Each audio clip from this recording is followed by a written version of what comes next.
Sleight was directed by J.D. Dillard and is a movie that basically proves that if you have a low budget, you can still make a great movie. Thank you guys for joining me today. As you can see, I've got a different set up today. I'm standing, so something new. I figured I'd give it a shot, because why not? So this movie stars Jacob Timor as Bo, as he's the only person left in his family aside from his sister. He's a street magician, and he's also a drug dealer at night, and he's doing everything he can to basically be there for his sister and provide for them. He gets all mixed up in the drug business, though, which leads down a darker path. And this movie is actually 89 minutes long, but it's worth it. It feels like it's forever, but it's because there's so much that happens within those 89 minutes of showing. The tagline for this movie was Chronicle meets Iron Man, which, I mean, yeah, that's pretty much what this movie was, or that's what got me thinking about it. It pretty much is Chronicle meets Iron Man. It was amazing. There was hardly anything wrong with this movie to begin with, and even at the end, I mean, the ending could have been a little better, but we'll get there. We're going to get to the ending. We're not going to worry about that shit yet. We're going to worry about all the other stuff right now. So the movie itself was amazing, as I said. The budget for this movie was $250,000 and the box office was $3.9 million. So again, kind of proves that you can make a great movie with a low budget and still make money off of this movie. Now the dialogue in this movie, specifically the script of this movie, it seemed very, I can't say perfect, but it seemed very natural. The dialogue that they were speaking in this movie was very natural, which is always a good thing with movies. You want the dialogue to seem like you're in a real world, you're in something that doesn't sound like it's complete bullshit. Like most movies or other movies, they always have a dialogue that just sounds kind of corny, or it sounds like it's scripted. This movie took more of a natural flow with the dialogue, which is something that most movies, again, they need to do, and it's something that not a lot of scripts do, unfortunately, or as many as I want them to do. The story itself in this movie, like the plot and the whole side plot and the character development, everything in this movie was good to an extent. The story was good, don't get me wrong, I love the story. The character development, though, could have been a little better, mainly because of the fact that this movie is about Bo, and it's about how he goes, it's basically about Bo and how he's supposed to be going from rock bottom to the top, kind of trying to get all this money so he can leave with his sister. But he never really forgoes any specific character development. He started off as a good guy, he was not really that big of a troublemaker or any of that.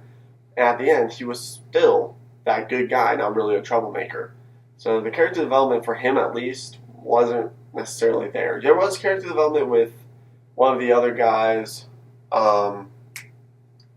his friend, I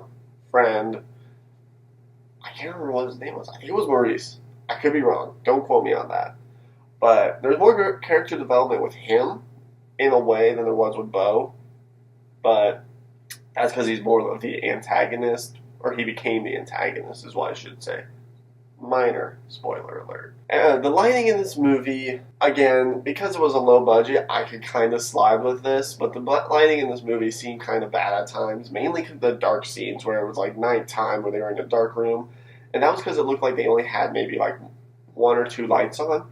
There's nothing wrong with that because it sets the mood of it, but at the same time, if you can't really see what you're looking at, you can't really get into the movie that much because of those certain things. The music and the production and design for this was actually really well. I love the choice of music that they had and the sound that was going on with it. It all fit perfectly. The production design, there wasn't really much. It was more open-y. It didn't seem like there was much sets going on, more than different locations in the California area, which was a good idea.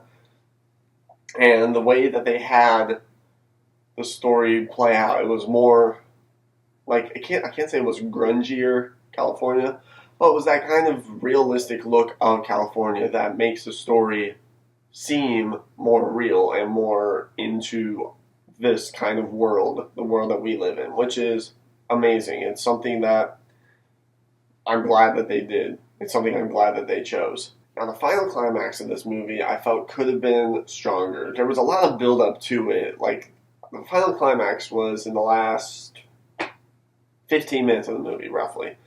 But, like, the last half hour was mostly him building up for the final climax. But then the final climax was only maybe five minutes at most. Not even that. Maybe that. It seemed like there was too much build up, but then there wasn't much that happened with the final climax. Now, I felt that this movie had a great lesson, which is, again, something that not a lot of movies do nowadays. They don't really give you that lesson. Yeah, now that I'm thinking about it, yeah, not very many movies give you a specific lesson learned kind of thing. This one did. A couple of times in this movie, they would zoom into a thing at the bottom of a Houdini poster, and it said, "Nothing on earth can hold Houdini a prisoner."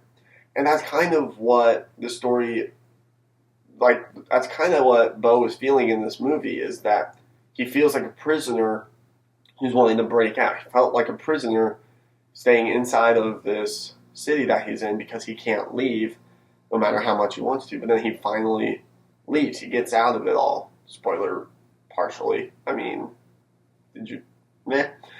He finally gets out of it, so that's good because, again, it focuses back on that where nothing on earth can hold Houdini a prisoner. In this case, nothing on earth was able to hold Bo a prisoner. He was able to get out.